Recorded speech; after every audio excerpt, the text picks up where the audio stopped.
Pemirsa, bertemu lagi bersama saya Guritno dalam Bincang Tanah Yapena TV. Kali ini Yapena TV akan mengangkat salah satu topik yang lagi hot dan jadi perbincangan di media sosial dan masyarakat, di warung-warung kopi, dan hampir semua acara selalu pertemuan-pertemuan warga itu selalu menyinggung soal ini gitu loh. Ini kasus mengenai pagar laut. Karena di balik pagar laut itu ada persoalan hukum ya. Jadi di tanah lautan ya yang lepas pantai sampai pagar laut itu terbit surat ya HGB dan SHM. Jadi kurang lebih ada, kalau nggak salah, ada 263 bidang tanah yang perbitannya atau proses terbitnya itu jelas-jelas itu menyalahi aturan. Nah, kali ini Bapak Sunrisal, dia adalah ex Irjen Kementerian ATR BPN dan dia lama sebagai auditor dan memeriksa sebagai auditor ya di BPKP.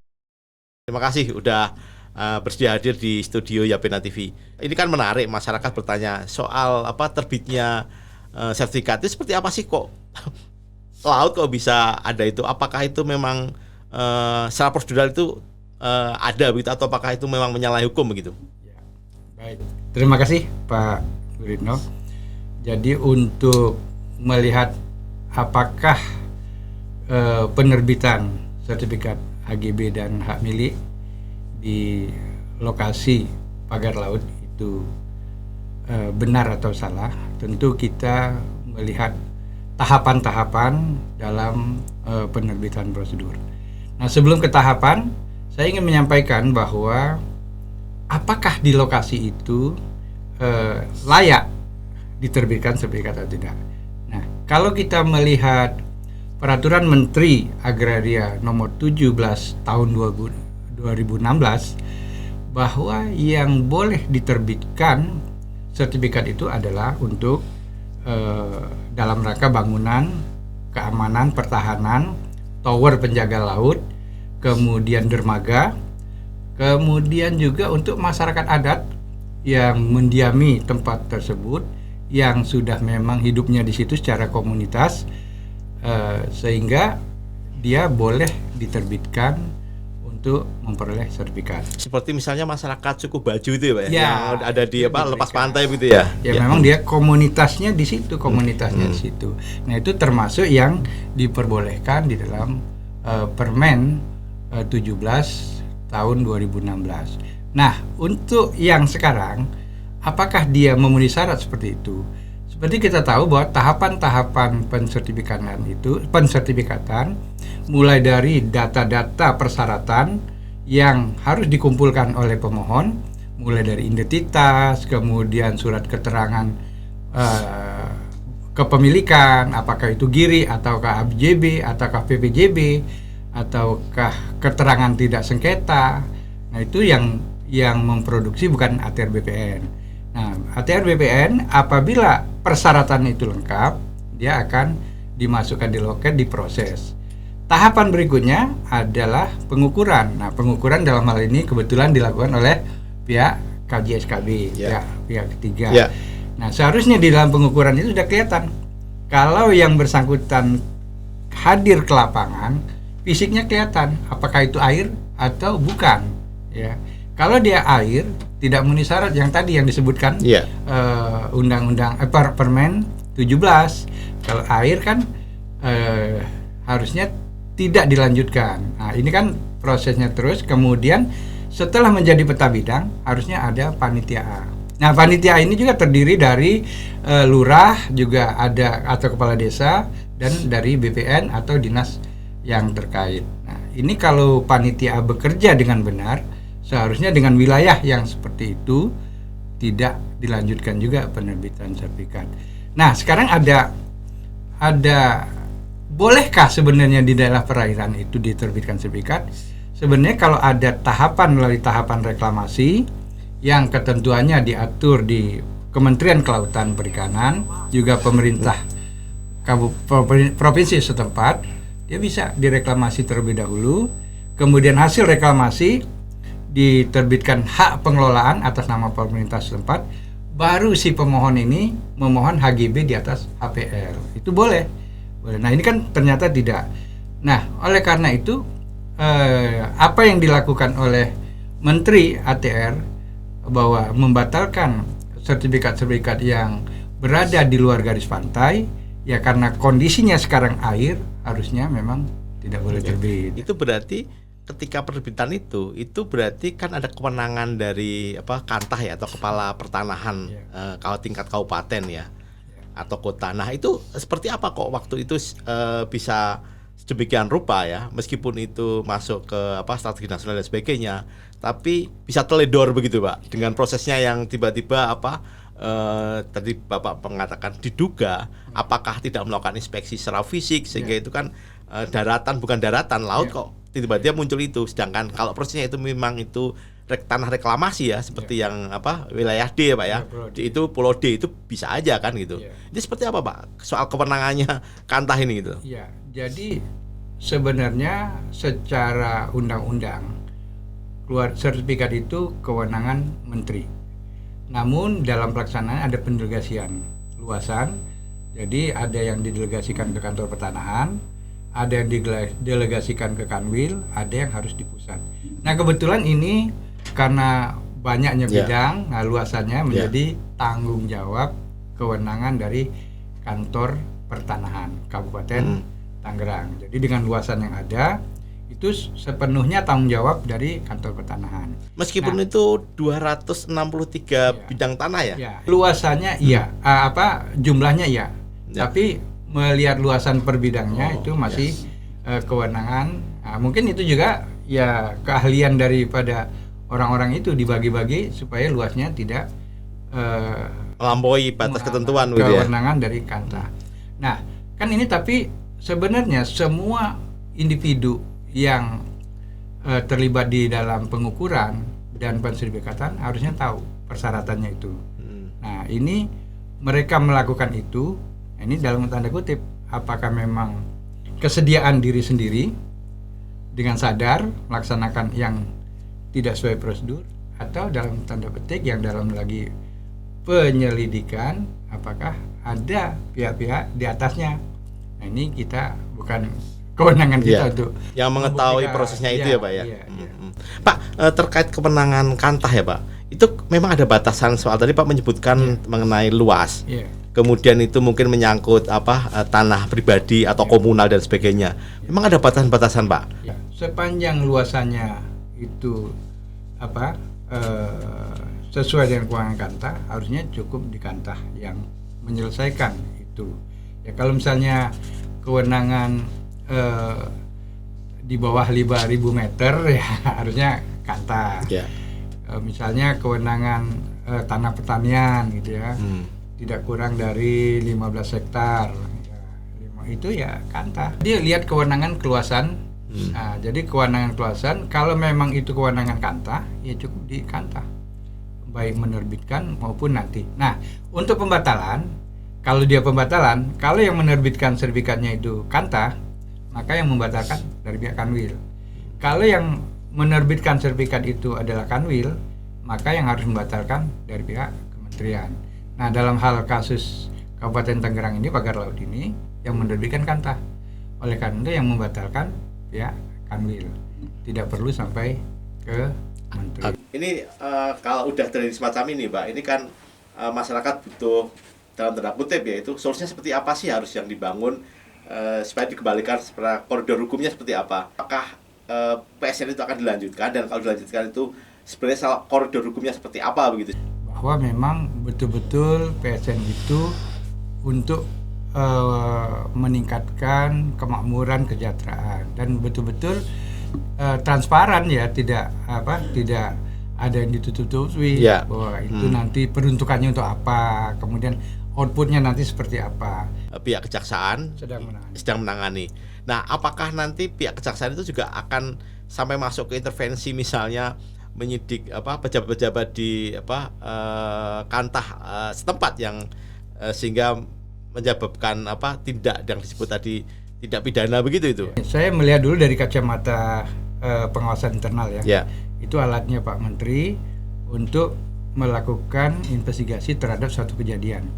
Nah, tugas dari Inspektorat Jenderal ini akan melakukan apakah pelaksanaan itu sudah sesuai dengan ketentuan pelaksanaan tahapan-tahapan.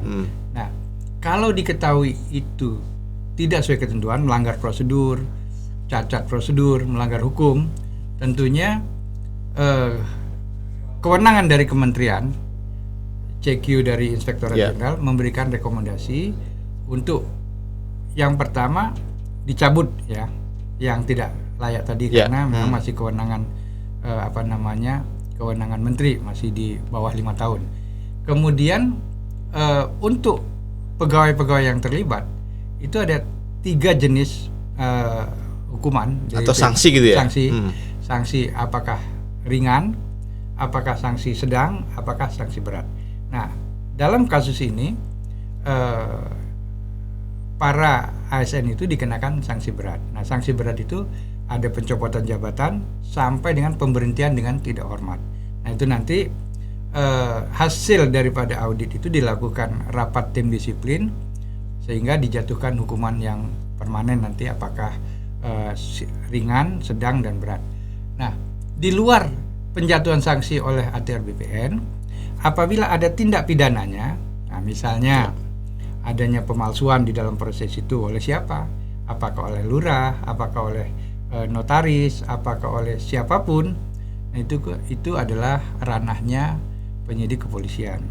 Nah, namun di dalam proses itu juga apabila dalam proses-proses tadi melibatkan pejabat negara ada suap, gratifikasi atau korupsi, nah ini bisa ditangani oleh penyidik polisi juga bisa berwenang untuk korupsi, penyidik kejaksaan juga berwenang, KPK juga berwenang. Nah, dalam hal ini kelihatannya yang sudah maju terlebih dahulu adalah penyidik kejaksaan. Dan sangat memungkinkan setelah dijatuhin hukuman tadi oleh kementerian, nanti berdasarkan kalau dia memang terlibat di pidana, apakah pidana umum atau pidana korupsi, bisa lagi terkena karena ini beda ranahnya. Ya, kalau dia pidana, mungkin pidana itu bisa hukumannya kurungan atau penjara ya. Nah, kalau juga korupsi juga demikian.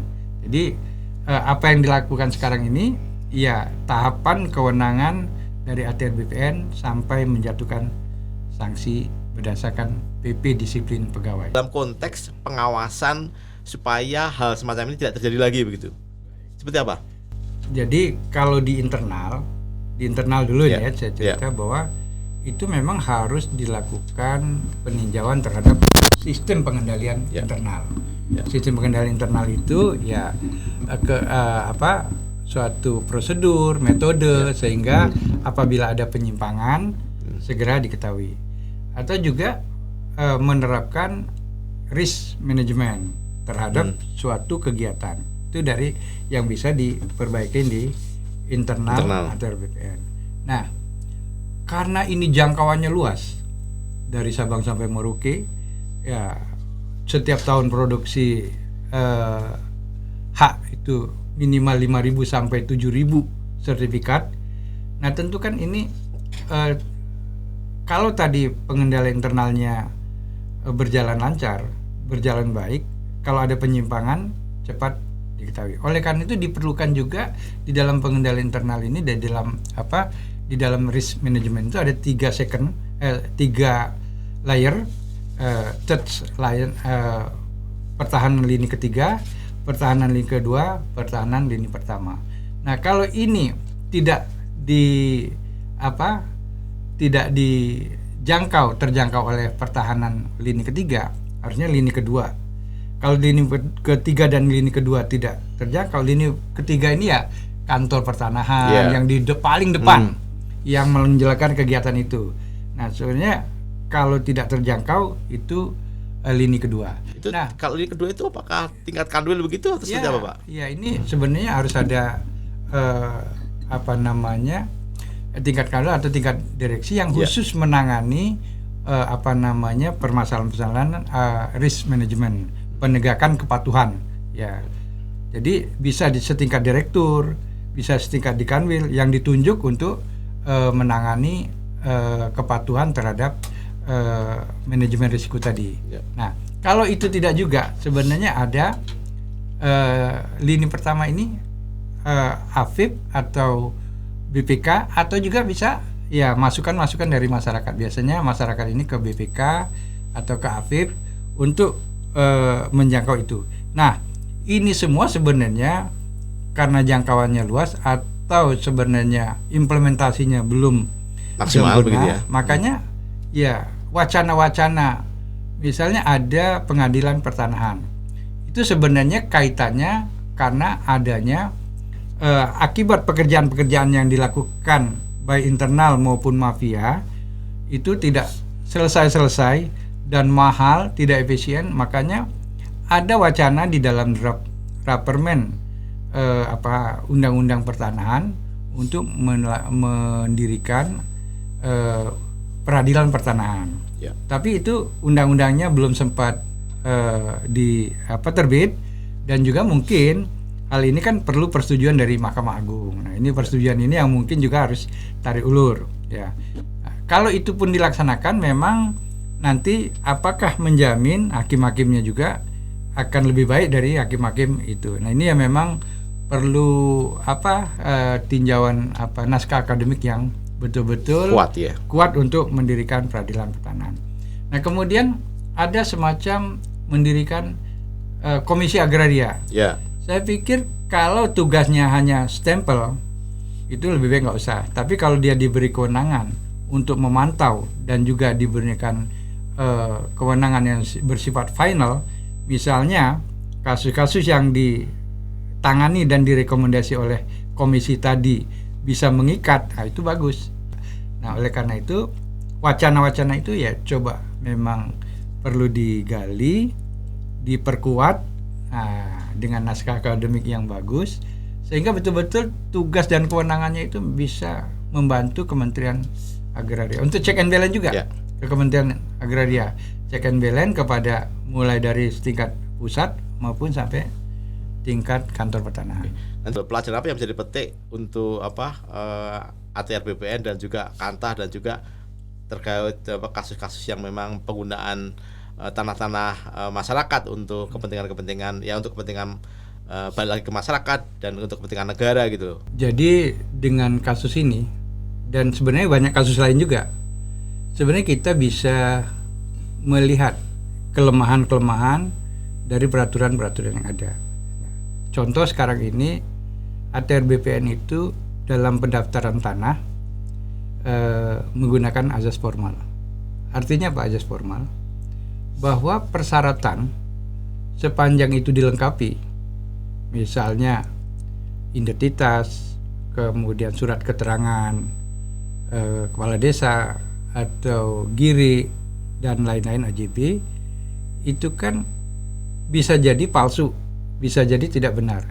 Tetapi sepanjang itu dipenuhi oleh pemohon, apalagi putusan pengadilan ya, perintahnya atau walaupun itu rekayasa pengadilan, sepanjang itu dipenuhi, ini akan diproses oleh ATR BPN. Nah, kemudian setelah diproses sebenarnya ada cross check ini tentunya ya kan. Cross checknya salah satunya ada pengumuman.